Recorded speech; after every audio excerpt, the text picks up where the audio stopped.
Yasin suresi Mekke'de nazil bolgan.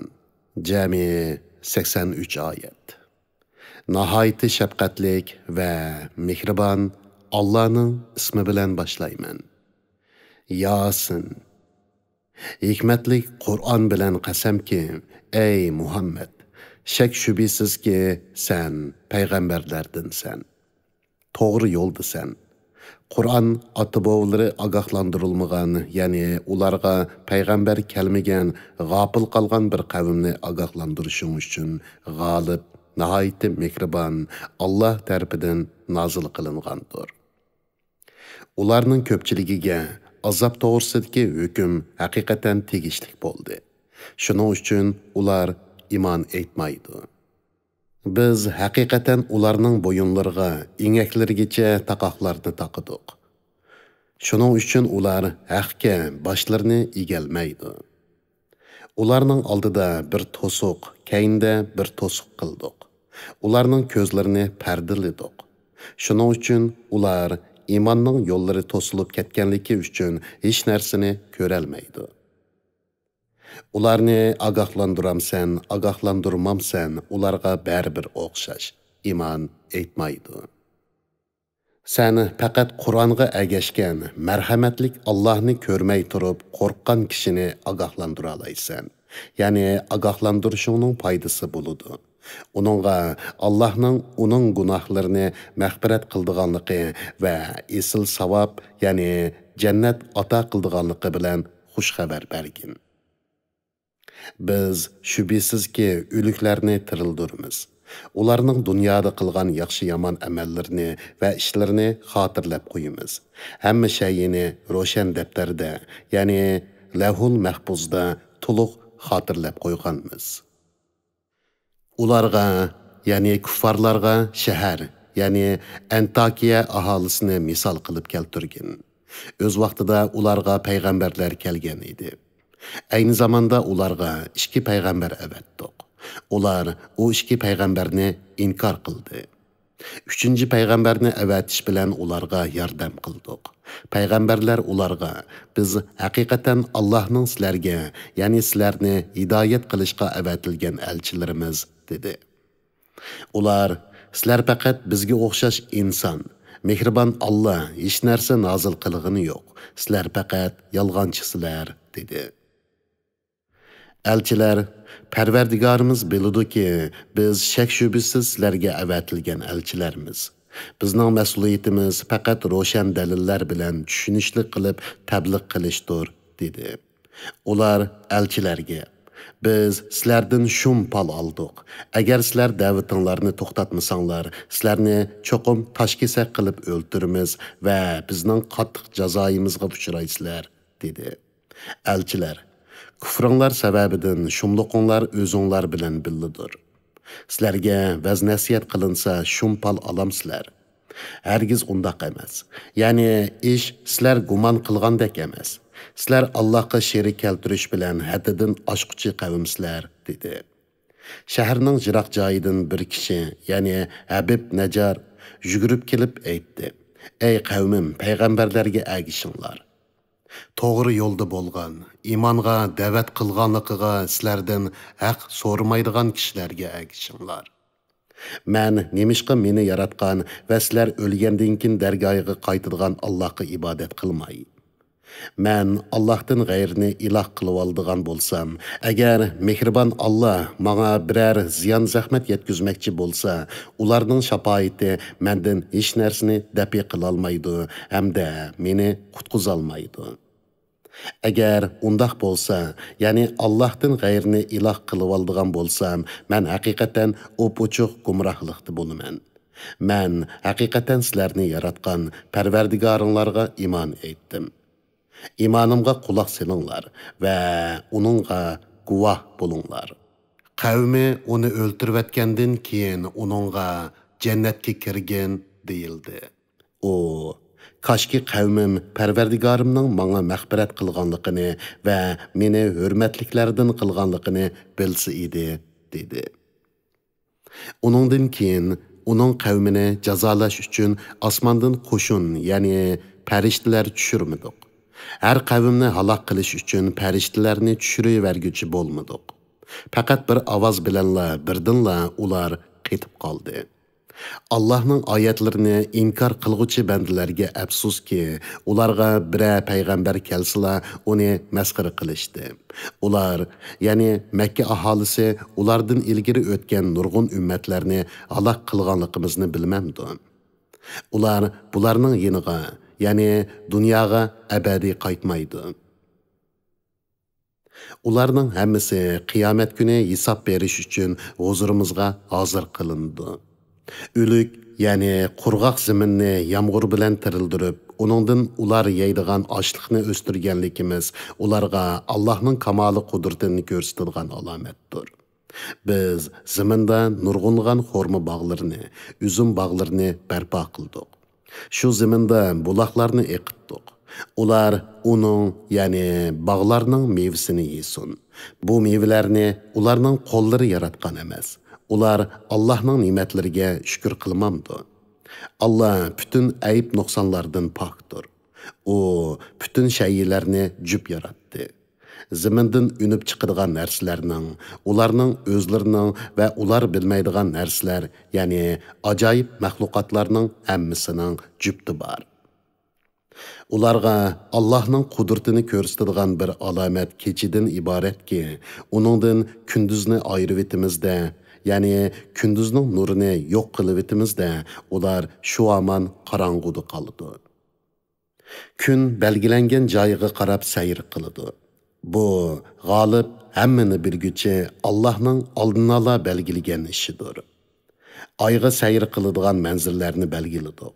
U oxirgi manzilga yetib borganda xormining qurib qolgan shexiga o'xshash bo'lib qoladi.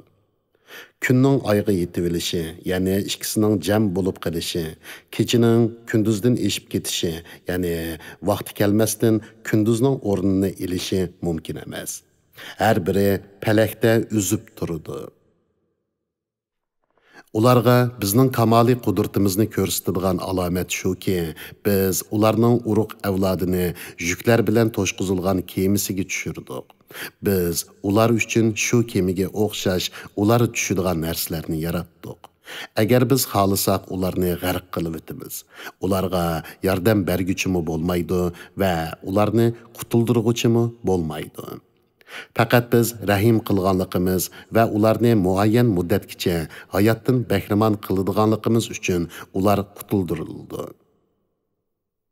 Ularga rahmatga erishishinglar uchun oldinlardagidan, ya'ni dunyo azobidan va orqanglardagidan, ya'ni oxirat azobidan qo'rqinglar deyilsa, ular buningdan yuz o'riydi.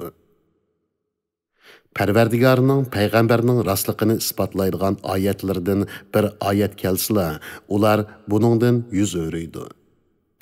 Agar ularga Alloh sizlarga rizq qilib bergan narsalardan peqirlarga sadiq qilib beringlar deyilsa, kofirlar mo'minlarga masxara qilish yuzidan, agar Alloh xolisa ta'minlaydigan odamni biz ta'minlamdik, sizlar faqat ro'shan gumrohliqdasizlar deydi.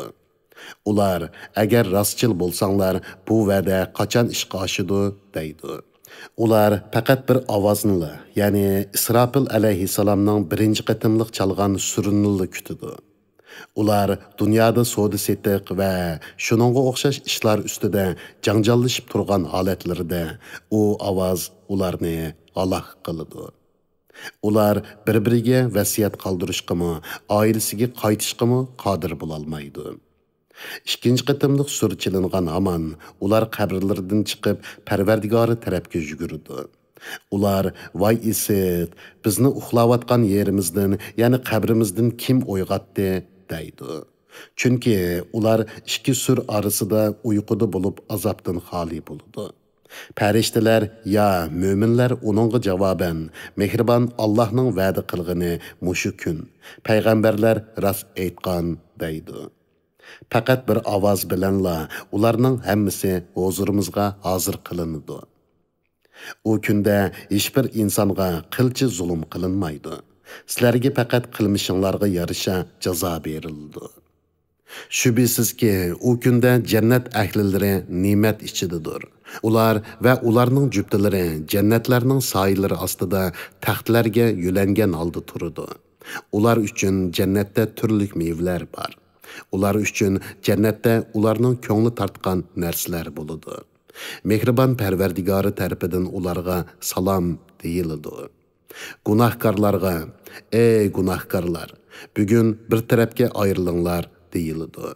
Sizlarga payg'ambarlarim orqali, ey odam bolalari, shaytonga cho'qinmanglar. U haqiqatan sizlarga oshkora dushmandir. Mangala ibodat qilinglar. Bu to'g'ri yo'ldir deb tavsiya qilmadimmi? Shubhisizki, shayton sizlardan nurg'un kishilarni ozdirdi. Buni tushunmamsizlar. Sizlarga va'da qilingan jahannam mana shu. Sizlar dunyodagi cheg'inglarda kofir bo'lganliginglar uchun bugun jahannamga kiringlar. Shu kunda ularning eg'izlarini pechatlab etamiz. Ularning qilmishlarini qo'llari bizga so'zlab berdi. Putlari guvohlik berdi. Ya'ni har a'zo uningdan sodir bo'lgan ishni so'zlab berdi. Agar biz xohlasak, ularning ko'zlarini albatta yo'q qilib etatdik. Ondan ular yo'l mengishga oldiraydi. Lekin ular qandoqmi ko'ra olsin? Agar biz xohlasak, ularni o'ylaridila surati mubaddal, ya'ni maymun, cho'shqa yoki tosh qilib etatdik. Shuning bilan ular oldig'imi mangolmaydi, orqag'imi qaytolmaydi. Biz ömrünü uzun qilgan odamning tenini ojizlatib etamiz. Ya'ni yoshlik qironliq vaqtidagidan ojizlaydi, qeriydi. Ular buni tushunmamdi. Uningga, ya'ni payg'ambarga biz she'r ta'lim bermadik. Uningga she'r munosibmi emas. U faqat tiriklarni ogohlantirish, kofirlarga azobning tegishlik ekanligini bildirish uchun nozil bo'lgan vaz nasihatdir va ro'shan Qur'ondir. Ular bilmamdiki, ular uchun hayvonlarni qudrat qo'limiz bilan xalq etdik. Ular hayvonlarni boshqarib turg'uchilardir. Hayvonlarni ularga bo'ysundirib berdik. Ular o hayvonlarning ba'zisini menidi, ba'zisini yeydi.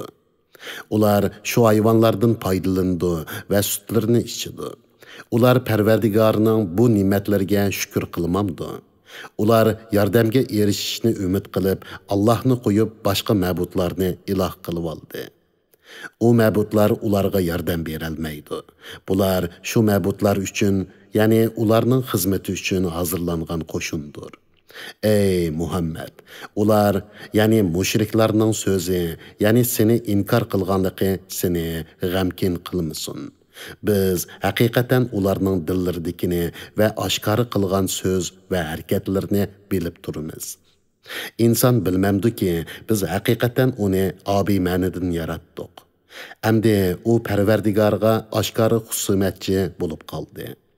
U bizga insonning qayta tirilishini jiroq sanab, chirigan so'ngaklarni misol qilib ko'rsatdi. O'zining yaratilganligini bo'lsa unutdi. O chirib ketgan so'ngaklarni kim tirildira oladi dedi. Aytqinki, uni eng dastlabda yaratgan zot tirildirdi. O har bir maxluqni bilguchidir. Allah sizlar uchun yeshil daraxtdan o't paydo qildi. Sizlar uning bilan o't yoqsizlar. Osmonlarni va zaminni yaratgan zot ularning o'xshishini yaratishga qodir emasmi? O buningga qodir. Allah mahir yaratquchidir, hammani bilguchidir. Allah bir şeyini yaratishni iroda qilsa, uningga vujudga kel deydi-de, u vujudga keladi. Allah pokturki, har bir narsaning egilik huquqi uning qo'lidadir. O'lgandan keyin uning dargohiga qaytarilasizlar.